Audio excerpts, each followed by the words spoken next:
Hello everyone! Happy Sunday! Aloha world! I was cleaning the house all day since 5:30. I think it's already 11. I'm so tired. Now I know why people get maids, but I refuse to. I'll clean until I die. Just kidding. Hey, Venus is hi! Hello world! Actually, I made some breakfast. Now it's gonna be my lunch also, so it's brunch. So I've been busy and then I started shaking. My blood sugar was low. I said, oh, I need to eat something, so I need to stop. Let's eat. Mga unta guys. What I'm having today for breakfast or brunch is, I'll show you. I have some oranges, slices of oranges. I have some apple baguettes, slices of apple. I have a little bit of cheese, 3 or 4 cubes of cheese, protein. Of course, we're Filipino Americans. Rice. Filipinos love rice, guys. No matter where we are, we look for rice. But just a little rice. I have very special breakfast today for meat. I have sausages. So I ordered some from one of our batchmate who now lives in Pennsylvania. Hello, shout out to Evangeline Brunel. I'm telling you guys, I swear, she has the best sausages in the world. It tastes exactly like the ones like our chorizo in the Philippines, but better. It's spicy, it's sweet, it's tangy. The texture is perfect and it's wonderful. I ordered a lot, so my freezer is full. And she priced it not too expensive. I don't even think she's making money. She's just doing it to help out fellow Filipinos who's missing food from back home. And Evangeline, I really appreciate it. I love it. And sometimes I wake up at midnight and I'll fry up something or steam something just real quick just to fulfill that hunger. And then I go back to sleep. It's good, guys. Look. So I cut it up in tiny little slices and then I just throw it in the frying pan. No oil. It's wonderful. It's good. If you are watching this video and you are in the United States, hook up with me. I'll hook you up with her and you should try it. It's very good. And for drink, I have orange juice. Mga unta. I'm hungry. Mga unta.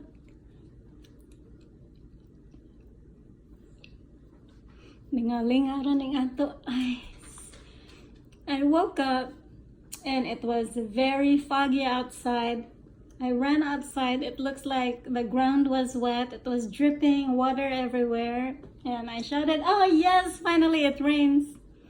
Hubby says, no, it's just the fog rolling in. I could barely see outside, but now it's hot again. I was hoping that it would rain because we do need rain. See, it's sunny again. And it's hot. I mean, I can't complain it. I'd rather have it hot than cold, but we could use some rain. It's been so hot in California, while the rest of the country is probably already turning colors, the leaves, because it's autumn. Kaan sa ko ha. Mga unta, nangatog pa man siguro mo. Init pa man ang rice.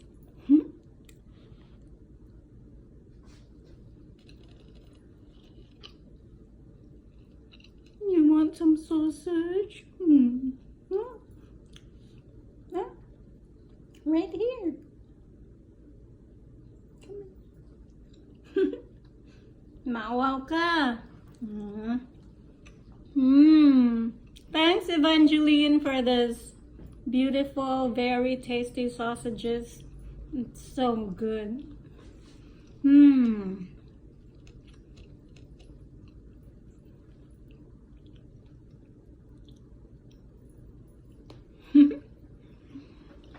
Saan na lang na ako pagdaot, ani.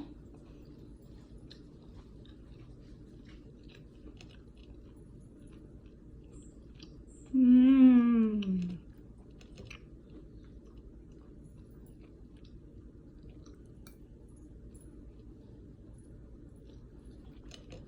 Actually,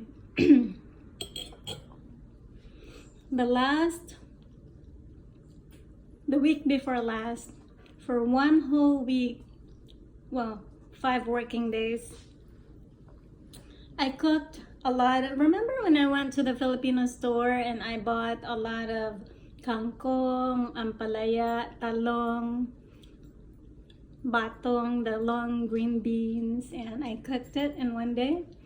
So every single day for the last 5 days, I would take just a little bit of rice and put some vegetables in it, whether it's bitter melon, kangkong, or whatever it may be. And that's what I've been having for lunch, and 1 piece of cheese for protein. I actually lost 8 pounds in 5 business days, and I feel good. So now I'm eating a lot again, so I could gain more and then I could lose it again. No, seriously. I love food. I don't know what it is, but it's so good and I love eating. Right, Viol? Katawa si Violo? I love food. I'm just picky.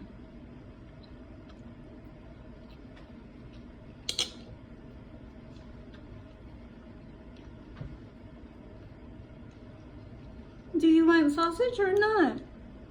It's not hot anymore. My dog wants sausage. Here you go. Hold on. Excuse me, please.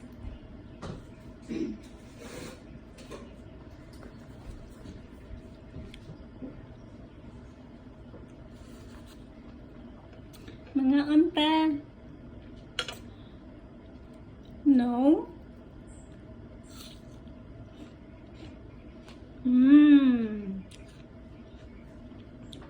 It's perfect breakfast.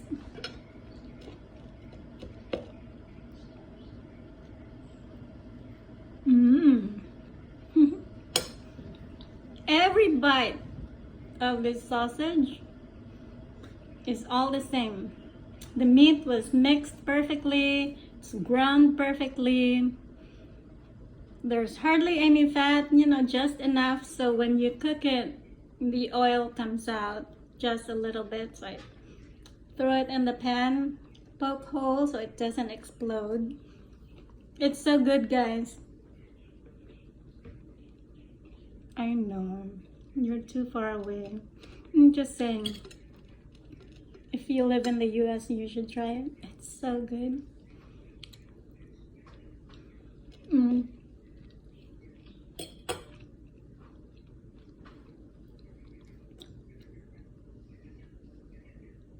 Jensen.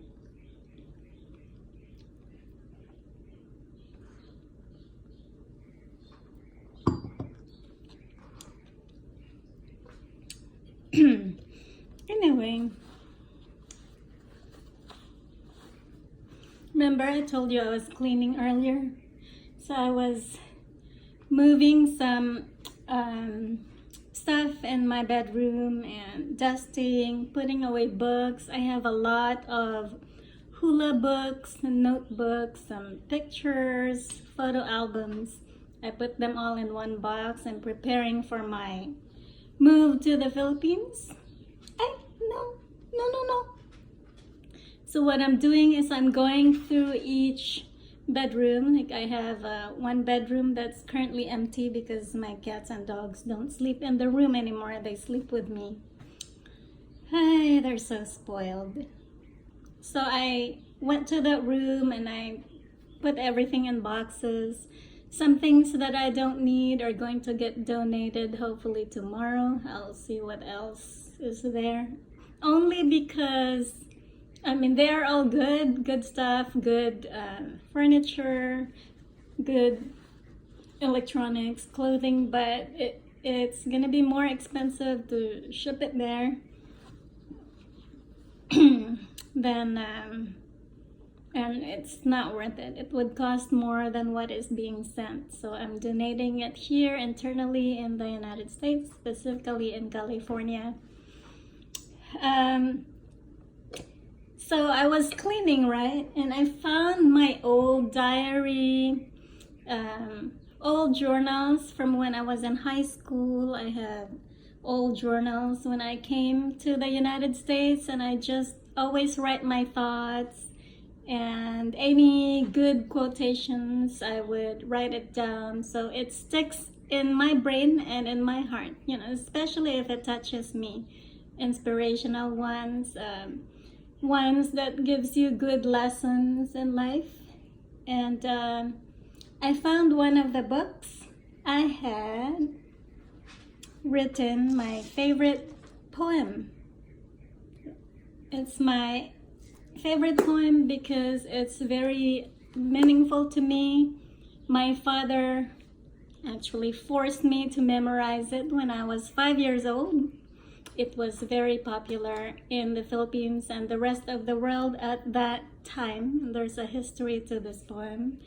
And it stuck in me. It stuck in my brain. It stuck in my heart because I really love it. And I think the message of the poem is just wonderful.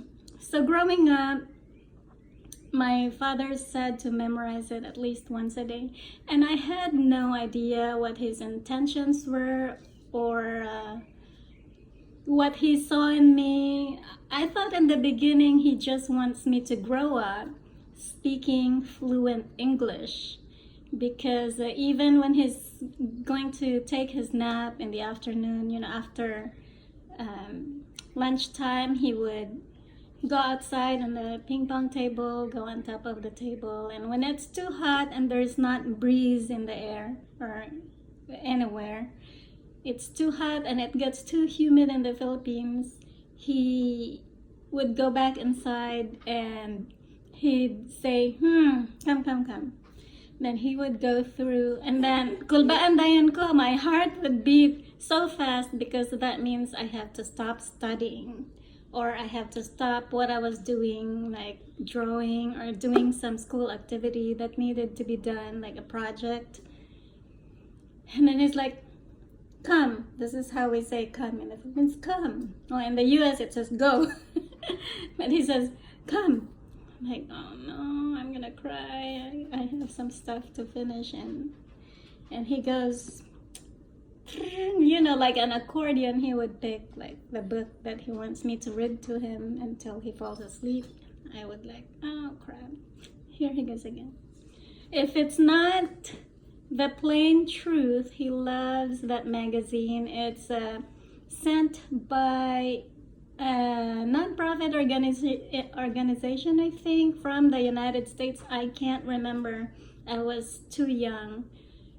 And they keep mailing it to us. I think at one point my dad was visited by a missionary, those Caucasian people that go around the Philippine Islands and do their missions. And he was given one of those magazines, and then he signed up, they got along. So every month they come to visit the house and bring us a new edition of the magazine, the new release. So he would pick one of those, or he had a complete set of Ian Fleming's pocketbooks, all of the James Bond stories. He would either pick one of those and make me read, or we had a bunch of Reader's Digest that my aunt, I hope she's happy in heaven, Tia Mudi, she was a nun, and she goes all throughout the world helping people also. She would send us a lot of encyclopedias, the Bibles, the Reader's Digest. My dad would pick any one of those and then he goes, "Here, read this." Like, okay. So I would read it until he falls asleep and then I go back to what I was doing, studying mostly. But anyway, this one is old and I took it with me when I came to the United States in 1994. So my favorite poem that my father taught me is called Desiderata. Every day when I was growing up, he would ask me to come to the ping pong table after dinner and he would watch the stars and he would ask me to recite it for him, and all the while continuing to teach me how to pronounce the different words and to twist and twirl my tongue just so I pronounce it correctly. Because in the Philippines, you know, when we go to school, we pronounce it differently. And there's a big difference, and I learned that when I came to the United States. It's just different, and I think it's because of our native dialect that is a little bit harder, you know, more flatter when you say it because we have the a, e, o, o. It's very similar to the Hawaiian language. And so he would do that to me, and Desiderata actually became a part of me, a part of my soul, a part of who I am now. It taught me a lot of lessons, and growing up and even to this day, I follow what it says. It's become my guiding principles in life since I was a child. And I encourage everyone, especially the young. I have a lot of subscribers and friends who calls me auntie, antita, and by the way, please do not call me ma'am. We're all the same. I'm just older, a lot older. But please do not call me ma'am. I know it's a sign of respect, and just call me auntie or tita or sis. You know, we're all the same.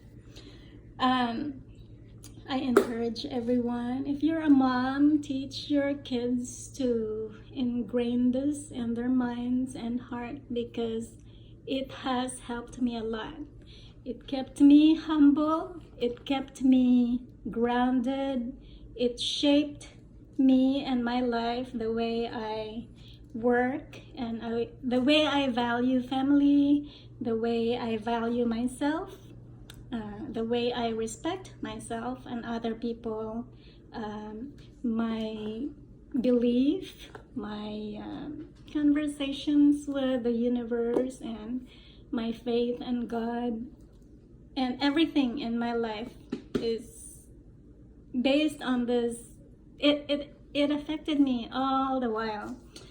Since I was 5, I was just like, so long, and it's too much work just to recite this prose poem and all that.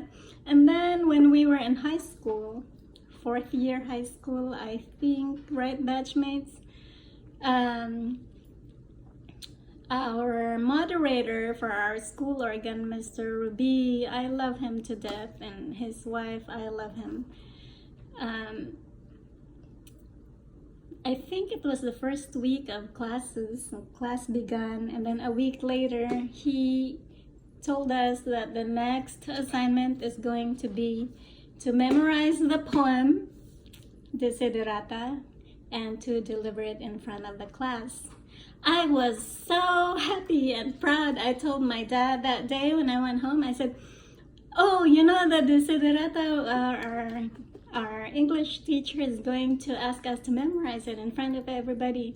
And my dad was like, and I'm like, "Oh, I memorized it already, so I'm gonna be the first one." Raising my hand, "Oh, me. Because I love it, not to show off, but you know, by high school it stuck in me, it stuck in my brain and heart, and to me it just meant the world to me. It's it's part of my life. And I was so happy to find my notebook because I have a bunch of these and I kept them, and hopefully someone else will look through them when I'm gone, when I pass from this world. I hope to give this to someone, eventually. All my writings are here, and I have a lot of these, so I'm going to take them with me when I go home for good to the Philippines. Anyway, I should have a Desiderata challenge. Force everyone to memorize it. I shouldn't force on something. I wouldn't force any poem or anything to anyone. I'm just sharing because it helped me a lot. Should I recite the poem or should I continue eating? Anyway, we should dissect the poem, and I'll show you, I'll share with you what I wrote down, since I'm all alone and there's no time. I'm done cleaning and I'm happy. Mga unta, taysa ha.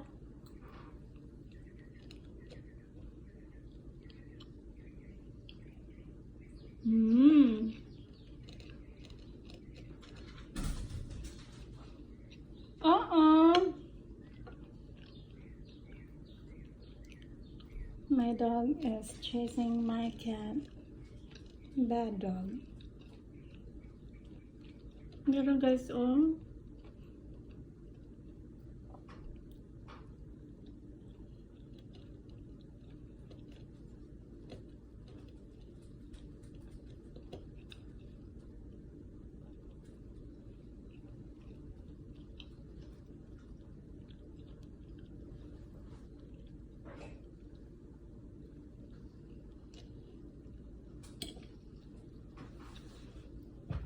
My hair is still wet. It's sticking on my skin. Should turn on the air conditioner. It's getting hot again.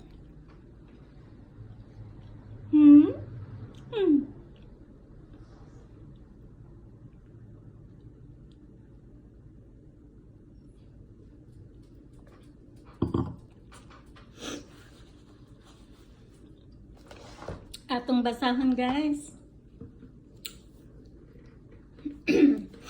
I put on here my thoughts and then Desiderata. Desiderata, by the way, is a Latin word which, when we translate into English, means desired things. It was written by, I just know it because I know it by heart because of my dad. Thanks, Papa.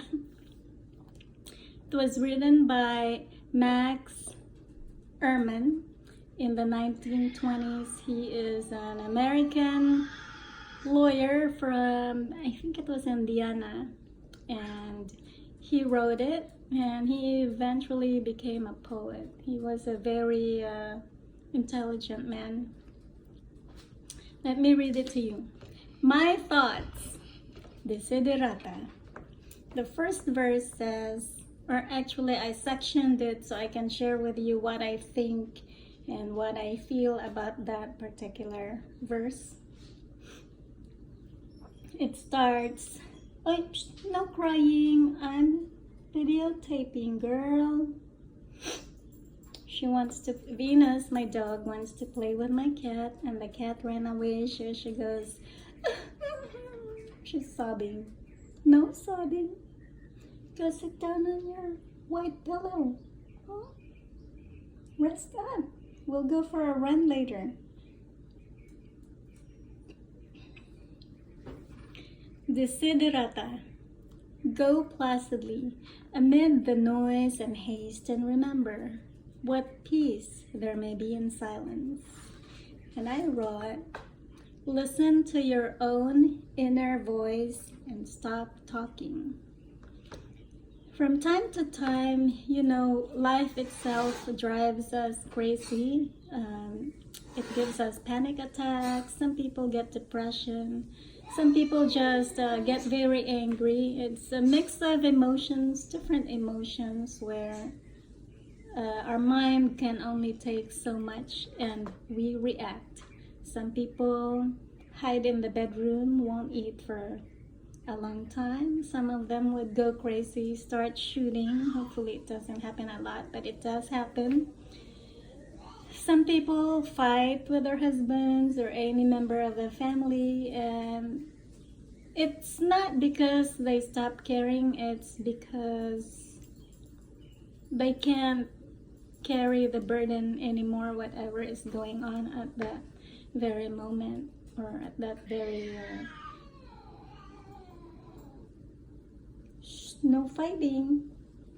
It's just heavy, you know, whatever problems are going on in the family, you know, money, food, whatever it may be, and people just start reacting. So I always feel when people get to be like that and they don't like to talk it out. And what I've learned from talking to different people, friends here, they react and they don't seek help until it's too late or there has been damage already. You already stopped talking with your family, or they're staying away from you, they're alienating you because you're mean, and that's all they see. When people are stressed out, I get stressed out. I'm not perfect. My life is definitely not perfect. What I do is when I feel, you know, however big the house may be, when I feel like it's too crowded, I can't breathe, and I just need to be alone, I go to the beach. The human body is mostly water, we all know that, and I find the ocean, the salt water, is healing. It heals depression, it heals sadness. For some, even if you just soak your feet into the ocean, it heals. Everyone should try that when you're feeling depressed. Please don't go alone, because basig maglangoy-langoy mga tos layuhan niya. Di na mo mabalik. Simba ko lang. But go to the ocean, sit down and go when it's not too hot, when there's not many people. Just sit on the sand and reflect. Take very long, deep breaths, like, and exhale. Just let all of your worries away. Let it out, let it fly. If you have to talk to yourself, talk to yourself. There's nothing wrong with it. But soak your feet in the ocean. I mean, even your body up to chest area, or go swimming. Swimming gets you tired. It's the best exercise though.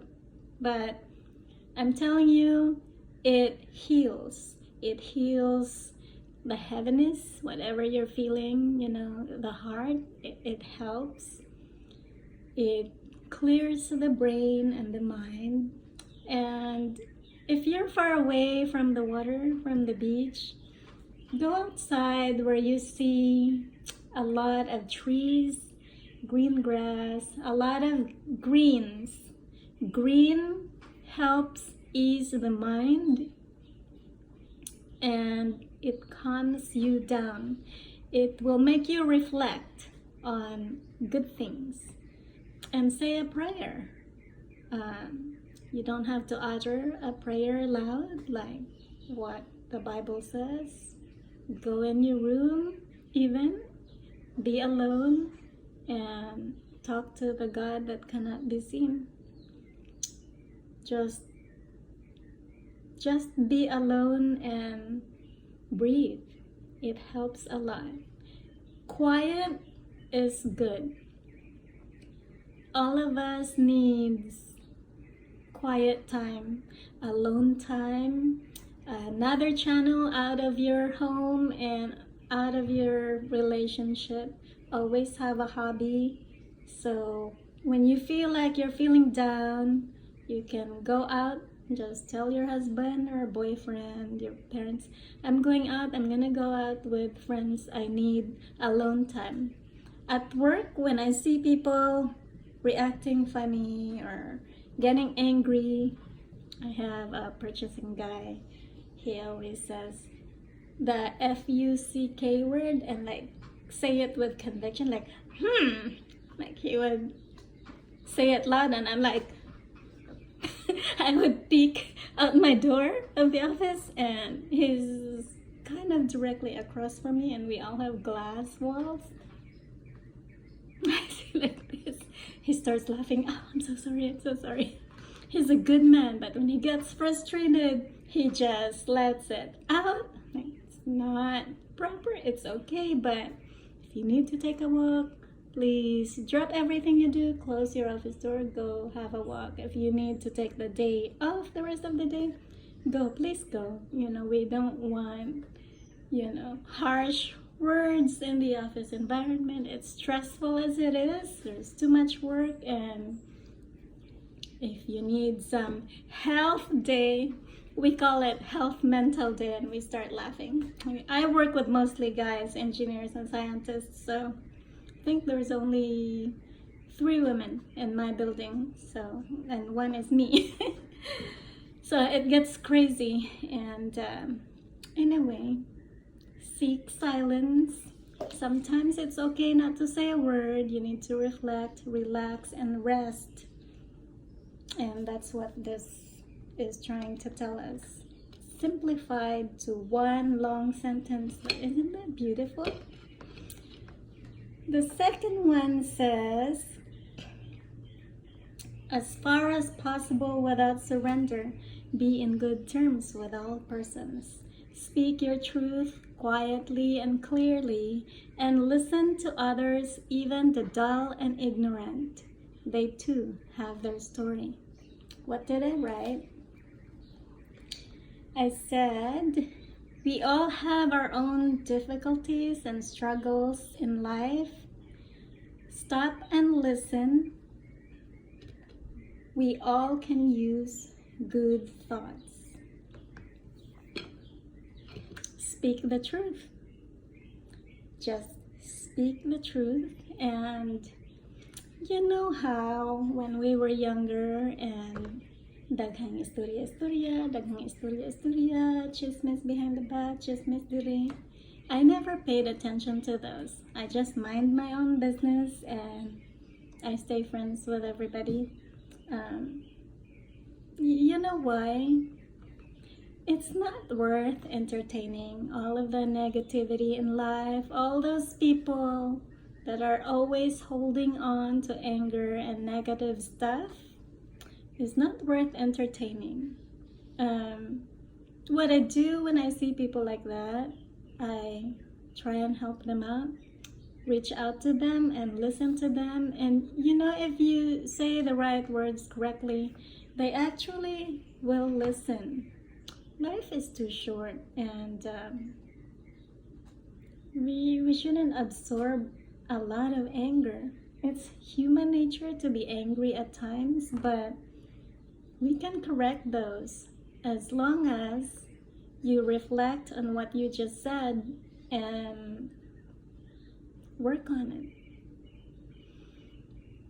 Let it go, just let it go. And you know how some people say things and we think, oh, she's crazy, don't bother. Or like they're angry and we start judging them. It's not their fault. Most of the time, people, when they're angry, they don't realize that they are. They're just reacting. Although people do things purposely, at times to hurt others, it's actually a reflection of what just happened or how they grow up, their history, or helplessness. And they need to see, they need to help. If you don't have anything good to say, don't say anything, because they're acting that way due to some struggle that they can't take on anymore, or they're really having a hard time and they don't know how to deal with it. And it happens to everybody, so let's not judge. They have their own story, like the poem says. They have their own story. And everyone, we need to spend more time listening than talking. I know I talk a lot. It's because it's the only time I can talk other than work. No, seriously, I try and share my thoughts because I want to help. And please share your thoughts also, comment back, and maybe we can all help each other. That's what life is all about. The third one says, avoid loud and aggressive persons. They are vexatious to the spirit. And I said, loud, opinionated, noisy people are out there trying to get your attention to listen to them instead of your own heart. The web and the TV has a lot of them. Why did I write that? But that's it. If you compare yourself with others, you may become vain and bitter. For always there will be a greater and lesser persons than yourselves. It's true. So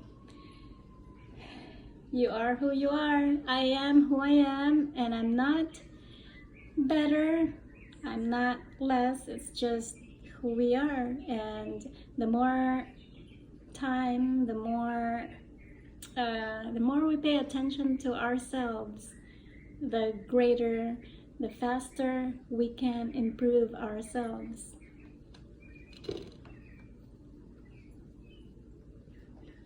And again, it's not good to judge. Enjoy your achievements as well as your plans. And I wrote down here, have fun. Life is a journey. It's not the destination. Enjoy today, not tomorrow. Tomorrow will always become today. And that's why it's called a gift. It's present. Keep interested in your own career, however humble. It is the real possession in the changing fortunes of time. Pick something you like to do. And no matter how much success it brings you, keep grounded. No matter how rich you become, no matter how much money you have, or nothing at all, keep grounded. Keep humble. I shouldn't say, but I know a lot of people who has been through difficulties in life, and all of a sudden they got rich and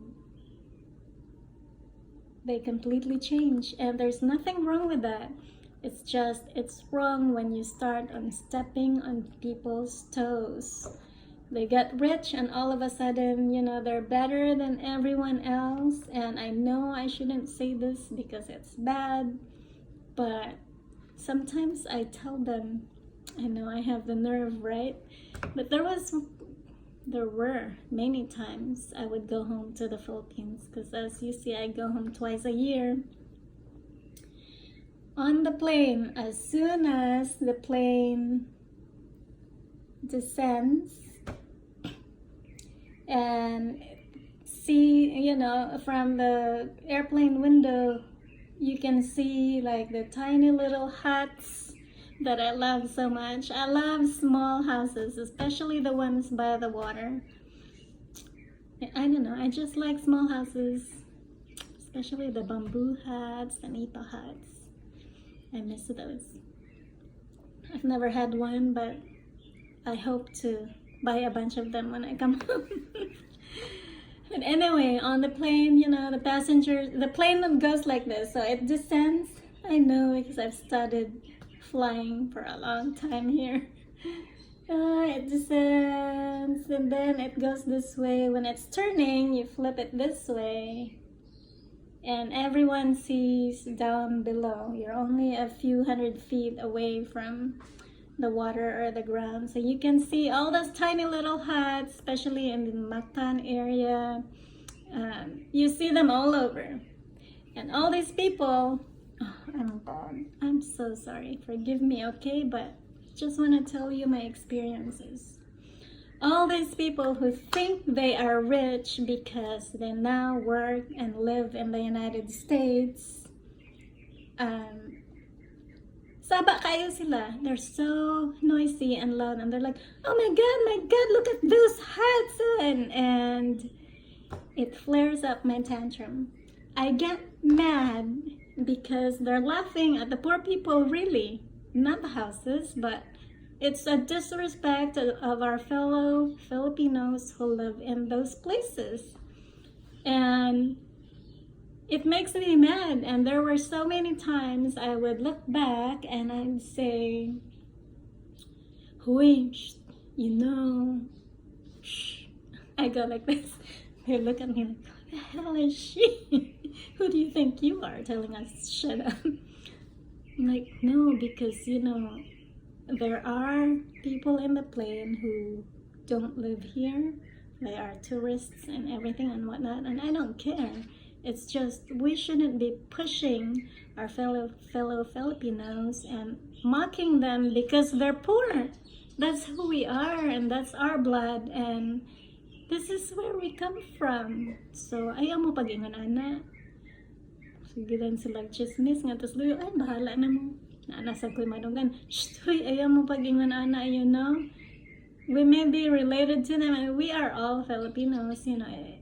You might have your green card or your passport. This is where we are from, so look back. Sus, makalagot, nindot kayo. Ingon din ang uban ay,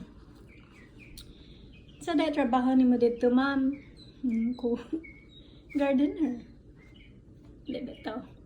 Mangaway ba ako basta na ako makita ningan ana.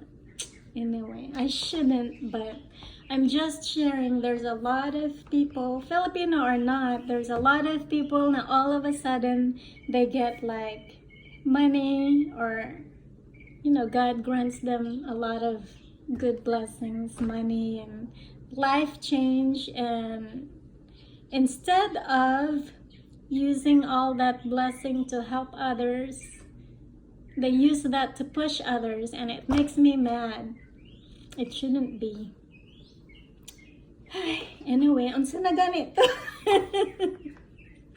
Sorry ha, makalagot man good.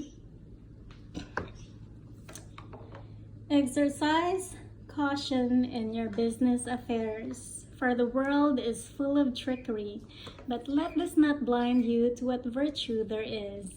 Many persons strive for high ideals, and life is full of heroism. Let me see what I wrote. I said, please don't pretend. Pretending is a waste of energy and time. Many people try to act differently when somewhere else. Why? Question mark, question mark, question mark. Don't judge either. Most of these pretentious people have been hurt somewhere, somehow, at one point or another. Truly, though deep inside, most people are good and kind. Let's pay attention to that side. Be good, see good, and do good all the time. That's what I wrote. I'm crazy, I know. Be yourself, especially do not feign affection. Neither be cynical about love, for in the face of all aridity and disenchantment, it is as perennial as the grass. I wrote, the greatest thing on earth is love. It goes in circles. Love yourself and concentrate on giving. Love in any shape, way, or form. The more love one gives, the more love will find its way back to you. It makes sense, right? Take kindly the counsel of the years, gracefully surrendering the things of youth. Nurture strength in spirit to shield you in sudden misfortunes, but do not distress yourself with imaginings. And I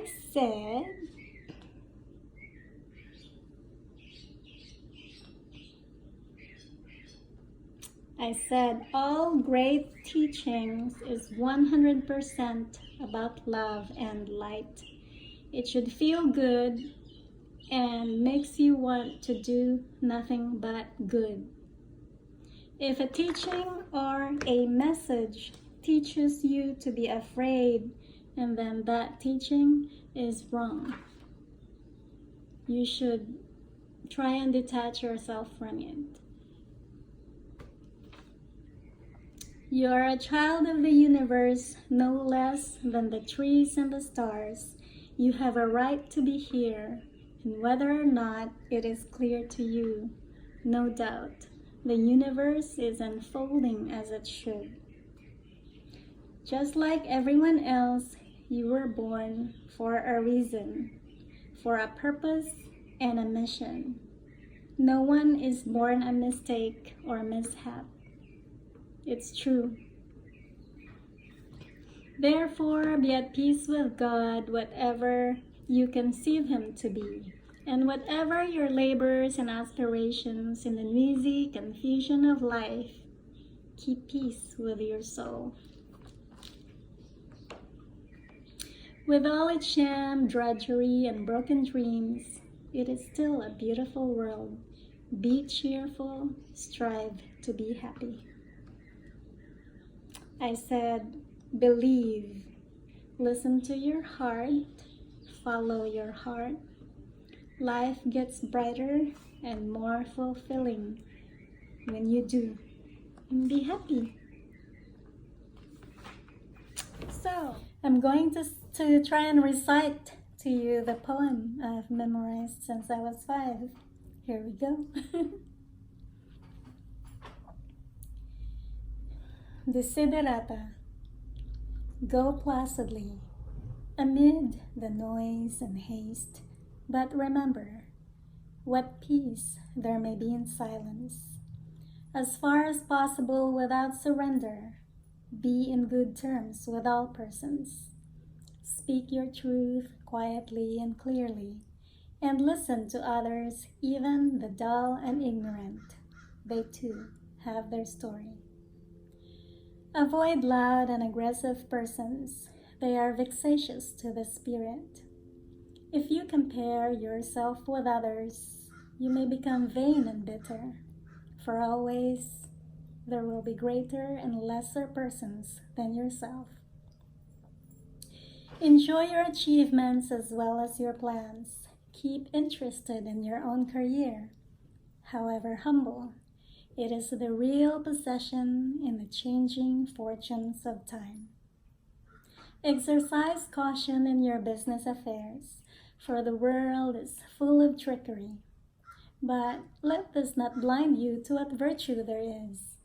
Many persons strive for high ideals, but everywhere, life is full of heroism. Be yourself, especially do not feign affection. Neither be cynical about love, for in the face of all aridity and disenchantment, it is as perennial as the grass.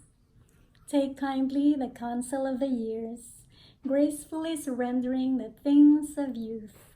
Nurture strength of spirit to shield you in sudden misfortunes, but do not distress yourself with imaginings.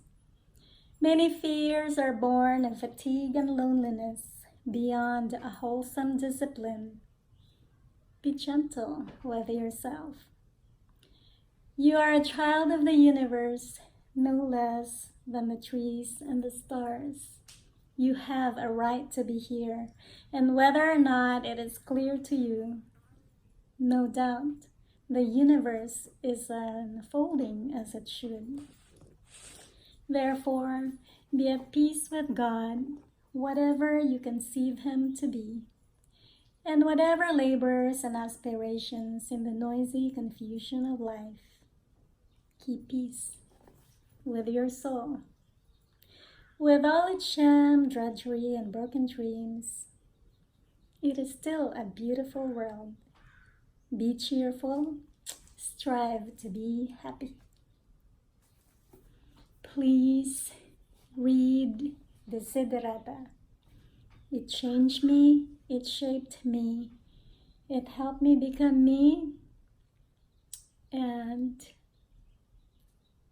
it's a beautiful poem. Love you guys. Bye-bye. Aloha.